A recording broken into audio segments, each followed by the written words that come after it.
A casi 2 meses de cumplir el año, estos árboles casi fueron arrancados de raíz por un temporal de lluvia y viento. Hoy reverdecen, renacen y hasta se multiplican.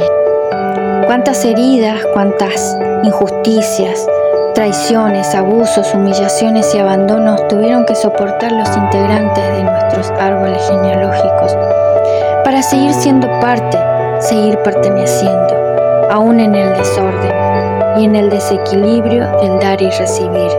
Casi son arrancados de la vida, casi no llegamos, casi que abandonamos el puesto.